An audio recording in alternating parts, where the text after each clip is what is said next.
All right, so ladies and gentlemen, I'm gonna show you now the 10 cultural factors that can affect your business. They're gonna be extremely important, so I really want you to focus and to take notes, because those factors, I think you're gonna experience them if you just started doing business, or you already experienced them if you have many years of experiences. So we have 10, and I'm gonna go one by one. Okay, so number one, negotiating goal, right? When we negotiate, when a client negotiates with the suppliers, you have to understand what's the client's objective, what's the client's goal. Does he want a contract, right? Or he wants a relationship? Does he want to do only one-time business, or he wants to create a long-term relationship? And this really depends on every culture, on every country.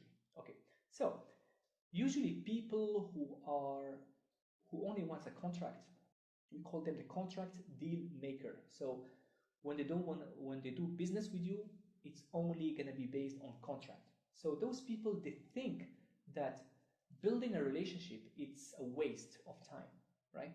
And most of those people are from North America, Canada, USA, and also Western Europe, I mean UK, Holland, and the other countries. Because for them, business, right, it's very important, but time is money. So they don't want to spend too much time in building those relationships. Okay, they want to do business with you, but it has to be in the contract, right? Everything has to be done in the contract. However, if for the clients here who are more focusing on relationship, it's called relationship maker. You know, all those negotiation is going to be a verbal. You know, the agreement is going to be verbal. No need to write anything. You know, because I'm going to keep my word. You're going to keep your words. And the most important for them is to build a relationship, right, over the long term.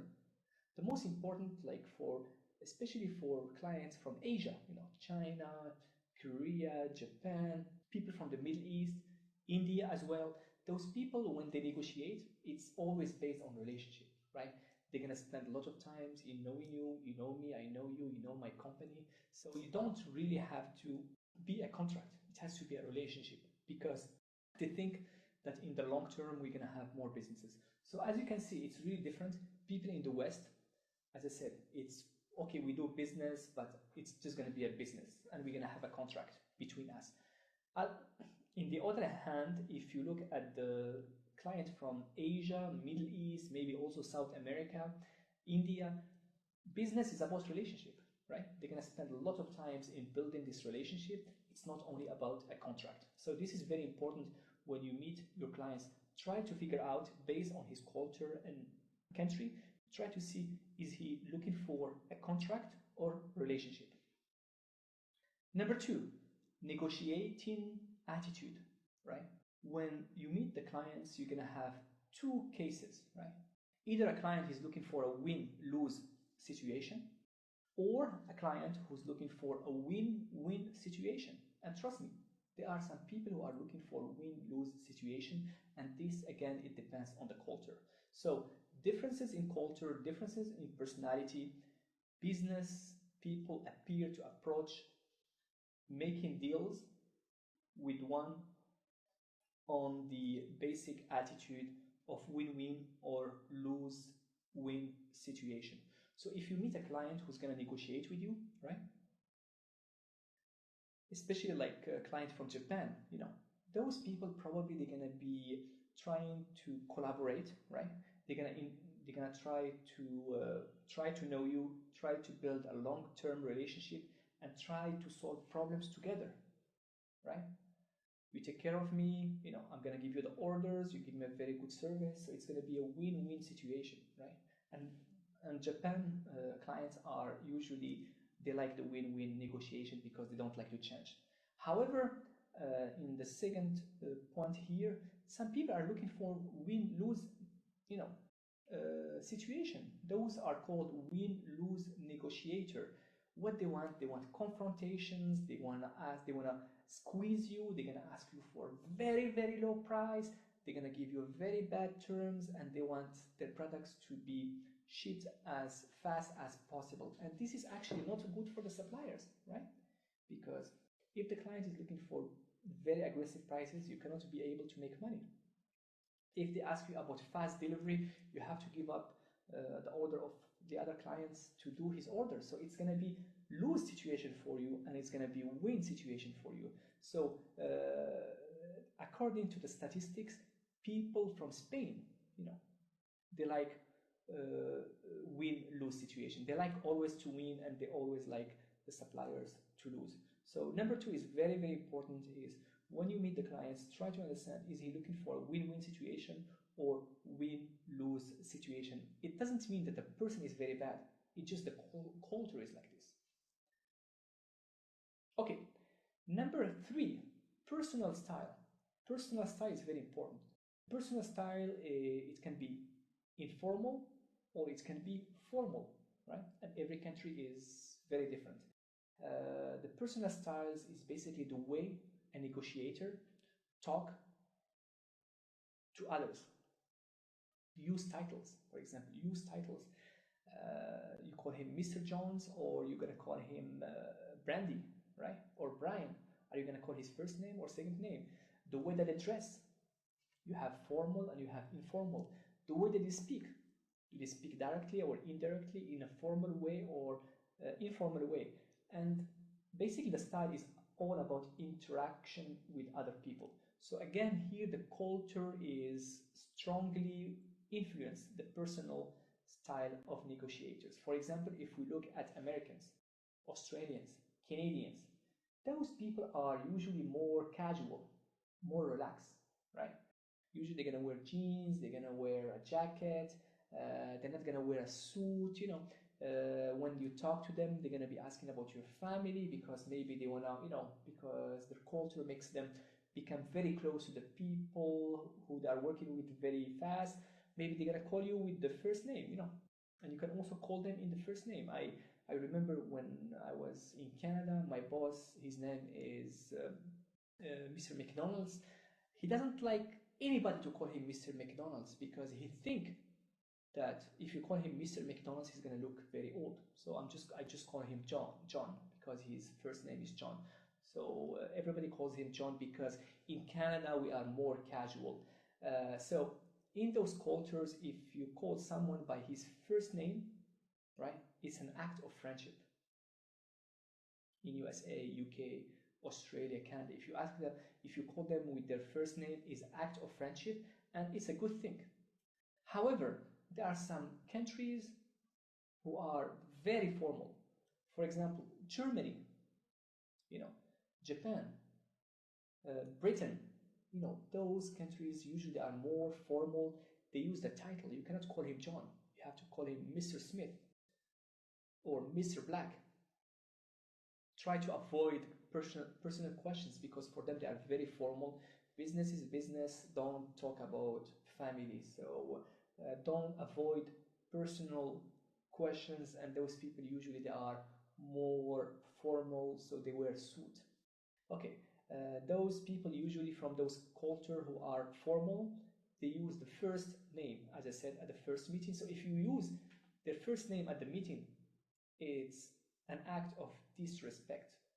If you call him John, he will think maybe you didn't respect him. So it's very bad. So try not to do it. Just here I put one interesting pictures of Steve Jobs. Steve Jobs, again, he's Americans, and especially he spent most of his life in California. And in California, usually the people who are working there are more famous for being more casual, more relaxed. So as you can see, he has so much money. He's so smart. But at the end, what he's gonna wear? A jean, a shirt, and New Balance, and sport shoes. So because of the culture, he wears like this. So again, it's very important to identify what kind of way you're going to be using with your clients. Is your clients very comfortable with the informal way, or the clients is comfortable with the formal way? Informal and formal. So it's very important. Okay. Number 4, communication. Again, If you want to be a very good international sales, you have to understand different communication styles of every country. Okay, some countries, they like to speak directly, simple way, very easy, straightforward. Some other countries, they speak indirect and more complex. So it's really up to you to understand what they mean exactly. I'm going to give you some examples. I'm not sure if you have been working with Japanese people. I think even Chinese, sometimes they are also indirect because they don't want to tell you directly, so they will try to say it in an indirect way. Japanese, when they communicate indirectly, right? And sometimes when you ask them about something, they will say, oh, I will think about it. But actually, I think about it, for them, it means I refuse your proposal.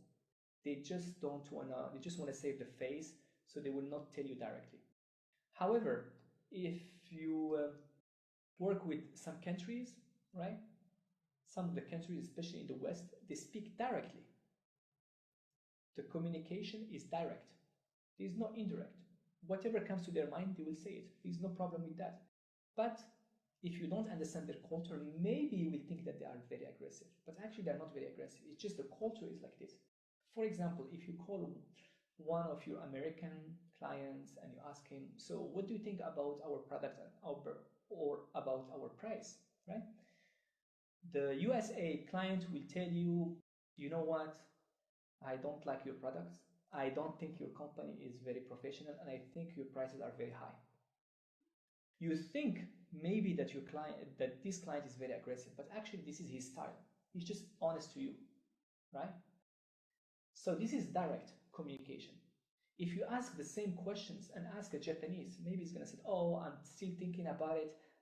I have to have more meetings with my team and I will get back to you, right?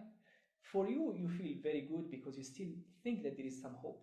But actually what he means, it means that he already refused your proposal. But he doesn't want to tell you directly. So this is indirect communication.